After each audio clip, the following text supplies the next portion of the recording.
Last year marked 30 years since, SatAM ended officially, with all new episodes in December of, 1994, in 2024 marking, 30 years.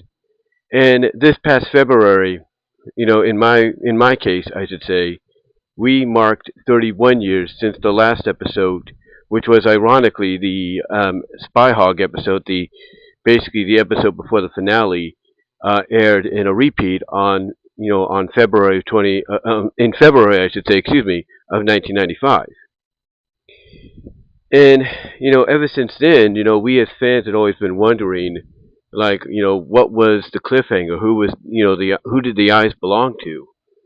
And of course, we did get our answers, but we never really got a fulfilled, conclusion. We never got a fulfilled conclusion to the whole scenario, and that was disappointing. But now we are getting it. We are finally getting it, thanks to Team Season and what they're doing with their season 3 pilot. That they want to pretty much, be the catalyst to what the next step's going to be. They want to use this season 3 pilot to basically get what was originally meant to be aired on ABC back in 1995 into 96. They want to get that, they want to get that made into a reality. They want to take some of the ideas that late Ben Hurst, had in mind, and bring them, to the forefront. They want to take, they want to take ideas they expanded on in the web comic, and they want to bring it to the forefront, so that at least, SatAM could have, in continuity, a proper conclusion.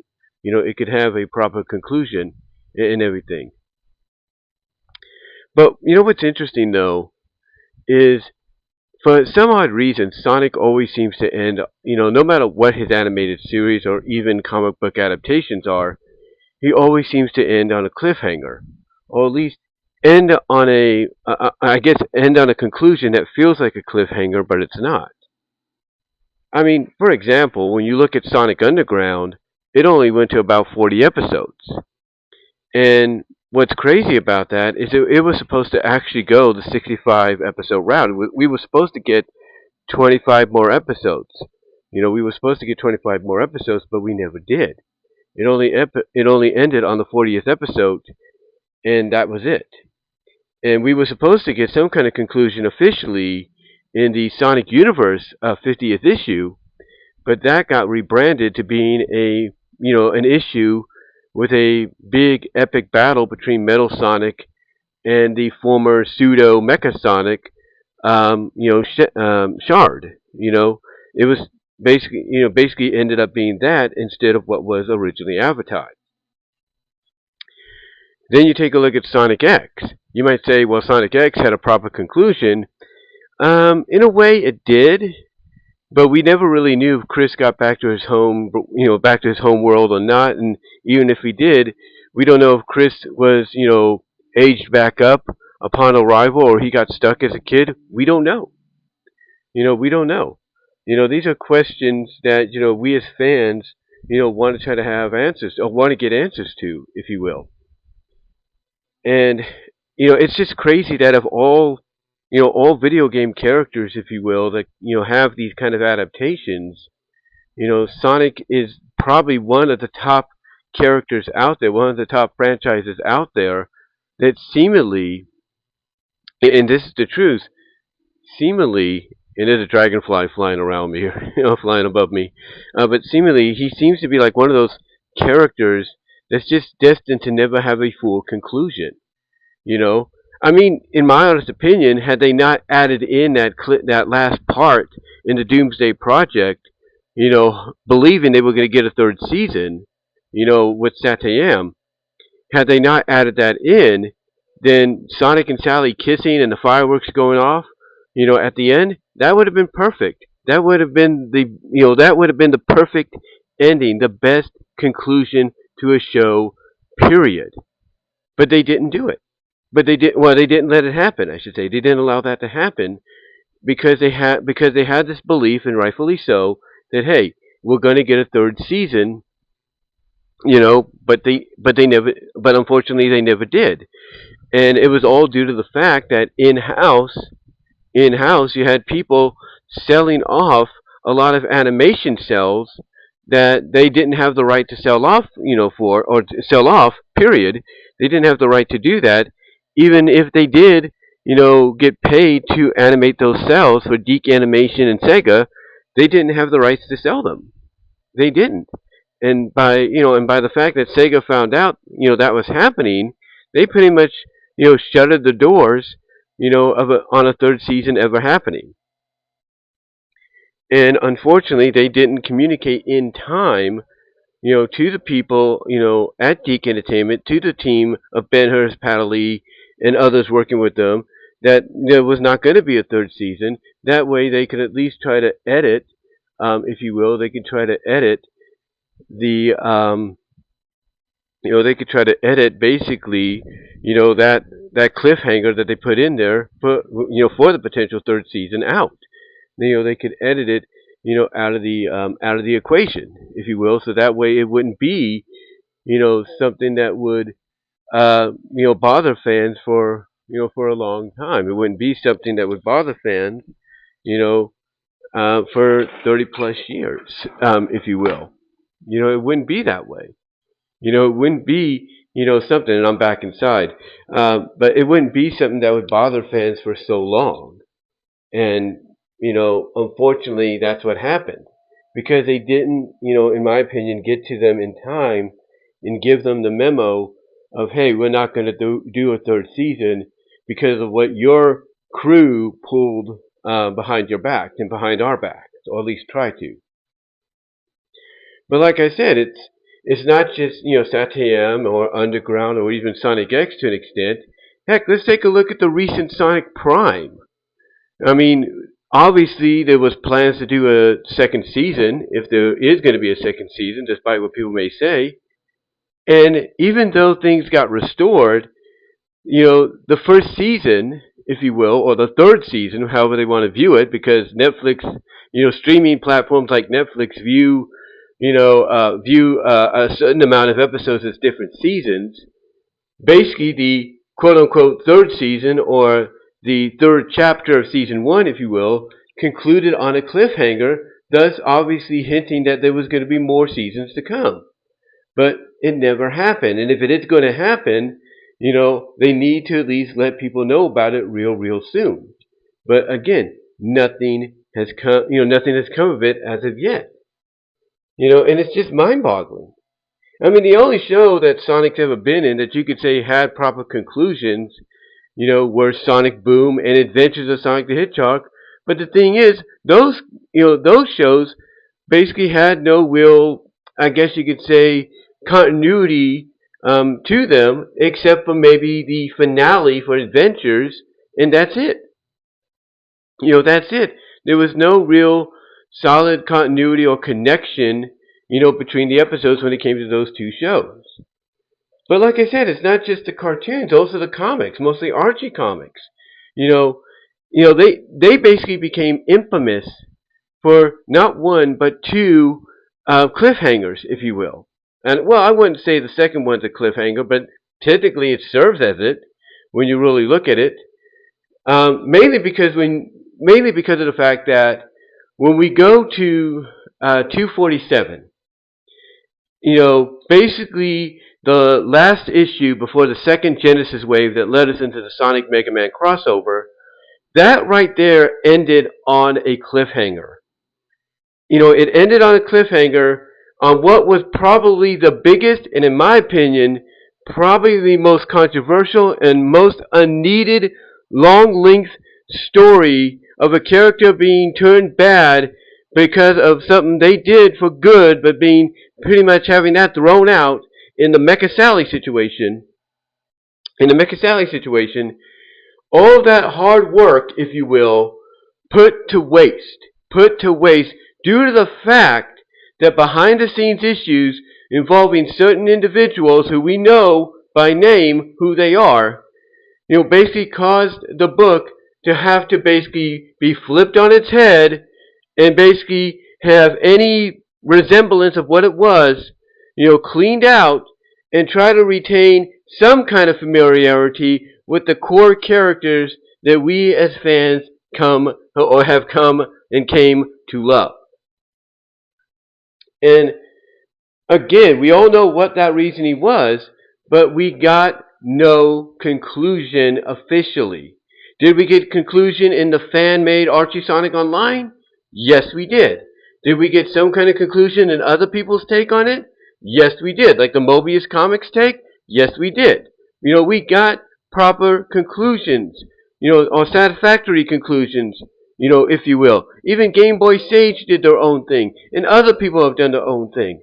And it's all because of the fact that despite the Mecha Sally arc being a waste of time, being unnecessarily too long for its own good, to me, honestly, I've said this before, I believe, all it needed was just at most 6 issues, and that's it. If you want to go longer than that, then fine, go a whole year, if you want to. Not almost 2 years in combined total between the main comic and universe.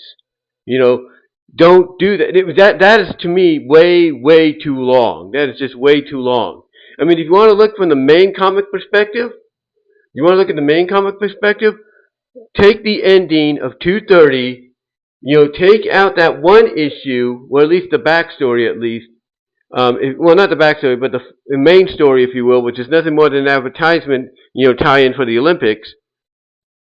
You take a majority of those, you take all of those issues, you take about 4 to 8 issues of universe. You take a look at that, and you have nearly 2 years of story that was unneeded. It was unneeded.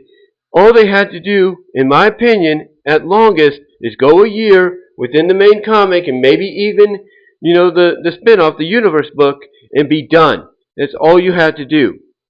And if at least at probably the best stopping point, in my opinion, you should have done at least 6 issues, and that's it. Do 6 issues. Get Sally back to the Freedom Fighters, get her restored, and then you could use those next 11 issues of the main book and those next 4 additional issues of the universe as a way to build up the Freedom Fighters, get them back together, and maybe do a story around Sally being disappointed in herself for the fact that she allowed her sacrifice to go in vain, but also now wanting to go and wanting to do something she never thought she'd want, and that's get revenge for basically Eggman tainting that sacrifice and making a mockery of it and making her do things that she would normally not do. All that potential that could have been, pretty much wasted, because we had to go into the crossover and because of the lawsuit. And that was a cliffhanger that only thanks to fans and fan-made projects had been concluded. It had been concluded in some way, but not officially. And it's not just that one either. Yeah, we had a proper conclusion in the Shadow World Crisis arc that pretty much was the start of the soft reboot retcon, if you will. And that's what it was, honestly. It was a soft reboot retcon. Even though we had a proper conclusion there, it kind of still felt like we were being, left on a cliffhanger because we had been seeing all these advertisements for what the next, chapter of all the characters' lives were going to be. We were going to see them going on their own adventures, teaming up with certain individuals, to discover things before coming back together in time for the 300th issue. I mean, we all knew that was going to happen. We didn't have to see a preview of issue 300 to know, or a synopsis for issue 300 to know that was the direction they were heading. But all the potential that was left on the table for what was to come, it's just mind-boggling. It's just mind-boggling, to even think about. I mean, Bunny. I mean, for example, Bunny Rabbit, her story in Sonic Universe was having her team with Blaze, Blaze the cat and Marino the raccoon. And what happens? We pretty much get, we pretty much in these WIP sketches, if you will, these comic pages, these work in progress comic pages, I wouldn't say the animatics, but they're mostly like, penciled in, I wouldn't say the ink pages, that's what I'm looking for. we look at these ink pages, there's no dialogue, but the last few pages we see isn't pretty much, Bunny reacting to something that Blaze and Marina are showing her, and it's almost like she's getting in shock of, oh my gosh, this is, I'm connected, this is connected to me. Like she can't believe what she's seen, and obviously seeing that there might be a connection there. Thus, finally answering the question of where Bunny came from in this soft rebooted version of the main continuity. Because again, if you look at the Sonic origin story for her, as well, I wouldn't say origins. Well, yeah, the origin story, as well as that little side story that had her and Tails going after one of the Gaia keys. You look at that, and you come to realize that basically, Rosie found her. Rosie and Uncle Chuck found her, on the other side of West Side Island, where I guess in the reboot, Knothole and New Mobotropolis is at. But basically, they find her there. They don't know where her parents are. She doesn't even know how she got there, because the last thing she remembers is just being hurt and everything, and she has to have her, her limbs, her legs and arms, pretty much amputated and replaced with cybernetics. She doesn't have a clue. They don't have a clue. And yet here, in what would have been a great, obviously in my opinion, a great issue with Bunny and Blaze involved, to me, here we would have had pretty much our answer. And that answer, obviously, is that Bunny is from Blaze. In this continuity, the soft rebooted continuity, Bunny is from Blaze's world. Go figure. And then you have the whole thing with Sonic and Antoine finding out about his legacy, and this sword that, is part of his family's legacy that he needs, is obviously his to have and utilize. And then whatever they have planned with Sally and Amy, Sally, Amy, and Cream, I should say, obviously it looked like it was going to be something good, but between, Sally, Amy, Cream, and by extension Nicole, those four would have had a neat adventure. And then Rotor and Tails, we don't know what they would have had, but from what I understand, that would have been good. And it was all going to culminate, again, with them all reuniting for issue 300. And what that would have been, we don't know. For all we know, that could have just been an anniversary issue with a reminiscing about, the old days back when they were young in this continuity, but then also basically acknowledging what they've discovered about each other and how that's going to contribute in the future in the fight against Eggman, because who knows?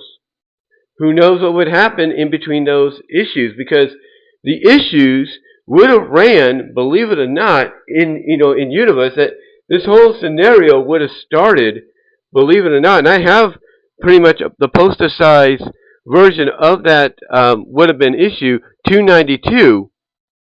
292, we don't know what have happened in the main book, in between the Universe ones, but we know it all would have connected, and it might have led to a final battle. I wouldn't say final battle, but basically potentially a conclusion with Eggman to where maybe he goes insane again, and it introduces us to a new antagonist at the end.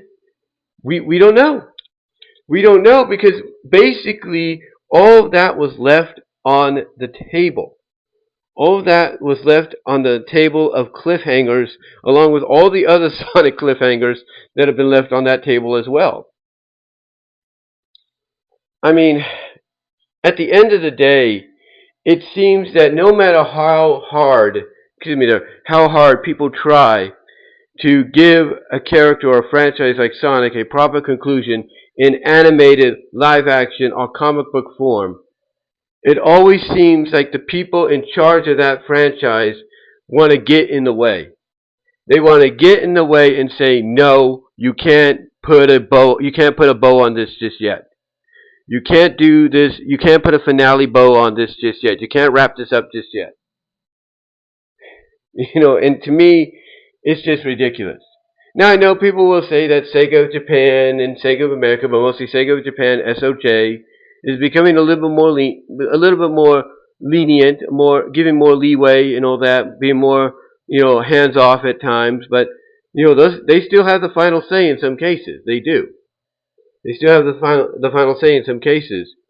But obviously, they and Sega of America, they're realizing, what they had. They're now finally realizing, I should say, that of what they had, excuse me, in the past incarnations and takes on Sonic. They're now realizing what they had with with this character and the characters associated. Because now you have this mobile card game. You have this mobile card game that's coming out, and if anything is to be believed, it seems that we are getting the Freedom Fighters back in the card game form, and that's great to hear. That's great to hear that at least we're getting them back in that capacity, because at least it shows that Sega, on both continents, is acknowledging that they can't, hide and run away and bury all these other takes on Sonic forever. They can't. They can't do that. And when you have these movies that are out there that are making big bucks and everything, and they're introducing established game characters to be along with Sonic, as well as introducing new characters to associate with Sonic, and taking all kinds of different inspirations from different incarnations and lore of Sonic to add in there, obviously Sega realizes, Sega Japan mostly, that they can't hide from this forever. They can't hide from it forever. But still, with that said, it it doesn't basically resolve the biggest questions of all, and that is why, out of all the incarnations I've mentioned, from SatAM to Underground to X to an extent to Prime to even the Archie books to an extent, pre-reboot and post-reboot and all that, it still doesn't answer that question as to why you couldn't just, give us proper conclusions. Now, again, I understand the comic situation. I do. It's a legal situation, as well as maybe, Archie just didn't want nothing to do with it anymore, and Sega's like, hey, this is a mess. Let's wash our hands of it. I understand that. But guess what? IDW goes out of their way, and they're republishing some old TMNT stuff from Image and Archie as well, and you're seeing Image themselves doing the same thing with Transformers and G.I. Joe and the classic Marvel stuff. So it's only a matter of time, in my opinion, that IDW needs to do the same thing with Sonic. They do. They need to do the same thing with Sonic. They need to, pay, Penders and, Ken Pender, Scott Shaw, and whoever else the royalties they need so they can include everything in the book. And once they do, and those kind of collector sets come out, because we all know IDW wants to do them. We all know IDW wants to do them, even though they won't say it. But once those collector books come out, they're going to, not only will they sell like hotcakes, and be a huge success for IDW, but it will definitely be sending a message that maybe there is a chance that people like Ian Flynn and others can give us proper conclusions, at least comic book wise, to the Mecha Sally arc, as well as to the post reboot arc, and kind of give us those proper conclusions up to what would have been 300 in story. To me, that just feels like, it would be the best resolution. It would be the best answer at the end of the day. It would be. And, what's crazy is the legacy of Sonic, mostly SatAM, continues on, not just with Team Season trying to give us that conclusion, that closure, if you will, but also with the history book that Jacob Berkeley, the SatAM historian, is trying to work on. Now, obviously, we haven't heard much from him, lately. But obviously, it's because mainly, of course, personal life and maybe school, school and work is, being a hindrance. But also the fact that maybe he just wants to make sure he gets every detail right. He wants to make sure he gets every detail every bit of information right. He wants to make sure that those like myself that have contributed to the book are, rightfully credited. And then that way, when it's all said and done, he can send it off to his publishers, get it all finalized, and then he can get that book out and about to the public. But we'll have to see. That's the one thing. We will have to see what happens. And that's it. That is it. But, yeah, overall, though, the main thing about this audio video I wanted to do was just talk about how crazy the fact that out of all franchise characters that I know of, that I'm a fan of, Sonic is the only one that gets adapted, into animation and comic book form, and even movie form, and basically, with the exception of the movies, out of all the others, he seems to always be given a cliffhanger that doesn't get resolved. It's just crazy to realize that. It really is. It really is. But anyway, though, guys, I just wanted to come on and talk about this. I know it sounded like I rambled a bit, but let me know what your thoughts are. Comment down below, like the video, ring the bell for notifications, as well as subscribe to the channel. Also, share the video and click on the links in the description to find my content also outside of YouTube, as well as click on the top links to my fourth wall store. To basically get merchandise you can't get anywhere else. I got one thing up there right now, but there will be more to come soon. As well as click on the link at the bottom to the Teespring store for merchandise you can't get anywhere else. But guys, give me your thoughts on what I had to say here, and until next time, I'll talk to y'all later.